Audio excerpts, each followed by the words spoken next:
আজকে আমার ৩ ছেলেকে নিয়ে মনে হচ্ছিল ৭ সমুদ্র ১৩ নদী পার হয়ে আমাদের এই ঈদ মেলায় যাচ্ছিলাম।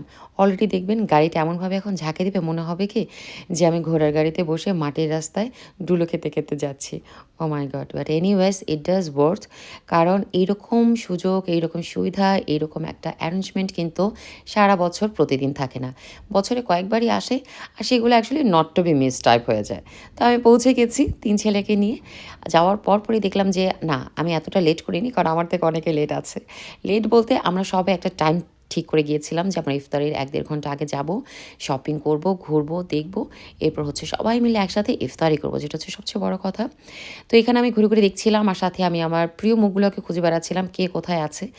বাই দ্যাট টাইম আমাদের আরাশ বাবুকে অনেকেই জিজ্ঞাসা করছিল, "তুমি কতবার ড্রেস চেঞ্জ করো? এত সুন্দর কিউট কেন? তোমার ভিডিও দেখিও খুব বেশ ভালো মনে ছিল।" আর তারপর সবাই ওকে ঝাঁপিয়ে দিচ্ছিল। এই খুশিতে সে আরও খুশি হয়ে যাচ্ছিল। ব্যাস, এই তো ধীরে, ধীরে সবার সাথে দেখা হয়ে যাচ্ছে, সবাইকে পেয়ে যাচ্ছি। আমি অ্যাকচুয়ালি ৩ ছেলেকে স্টেজের পাশে এক কর্নারে আমি পুশ শার্ট এক্সট্রা নিয়ে গিয়েছিলাম যাতে আমার এক্সট্রা ব্যাগ, এক্সট্রা জ্যাকেট সবকিছু ওটাতেই রাখতে পারি। যদিও আমার এখন পুশ শার্ট দরকার হয় না কিন্তু। তো ওখানে রাখতে, রাখতে দেখা হয়ে গেল আফরোজা বেগমের সাথে, তারপর দেখা হয়ে গেল বন্যার সাথে, মিলা অ্যান্ড স্নেহা সবাই চলে এসেছে। ব্যাস আমাদের এখন একটু ঘোরাঘুরি হবে। ও সাথে লাবণ্যও ছিল, সরি, অ্যান্ড জাবিন ছিল, মাসুমাও ছিল। তো আমাদের সবাই একটা গ্যাং, আমরা ইফতারের জন্য বসে পড়েছি। কিন্তু আমি যে মিস্টেকটা করেছি সবাইকে খোঁজার চক্করে আমি না যে টোকেনটা নেওয়া দরকার ছিল ইফতারের জন্য সেটা নিতে ভুলে গেছি। বাট নসিবে যেটা থাকে, রিজিকে যতটুকু লেখা থাকে সেই খানাটুকু আল্লাহ আমাকে যেটা বরাদ্দ করে রেখেছেন ওটা আমি পেয়ে গিয়েছিলাম।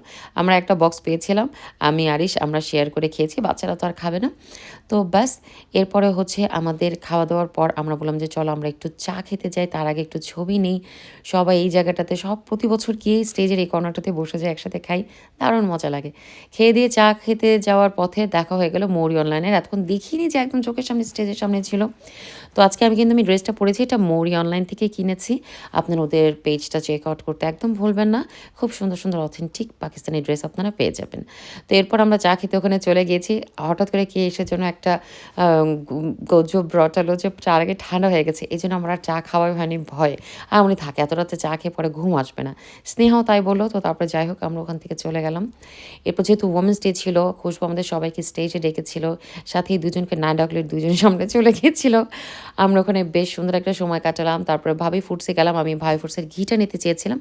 তো আমি ওটা নিয়ে নিলাম। স্ক্যান করে আরও ২ টা গিফট পেয়েছি আমি, কাবাব মসলা আর ১ টা চামচ মেজারমেন্টে। That was so nice and kind of হার।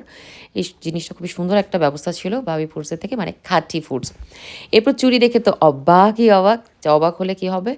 আমাদের এখন বের হয়ে যাওয়ার সময় হয়ে গেছে। চুড়ি কিনে জলদি, জলদি বের হয়ে গেলাম। বাসা যাওয়ার সময় যতটুকু পারলাম আবারও আমরা হি, হি, হা, হা করে পিকচার নিলাম, ভিডিও নিলাম। এরকম সময় না আসলে সবসময় পাওয়া যায় না। তো যখন যতটুকু সময় পাই সেটাকে একদম মেমোরিতে কালেক্ট করে রাখার চেষ্টা করি। দেখা হবে আবারও আপনাদের সাথে। আজকের মতো এখানে বিদায় নিচ্ছি। আল্লাহ হাফেজ।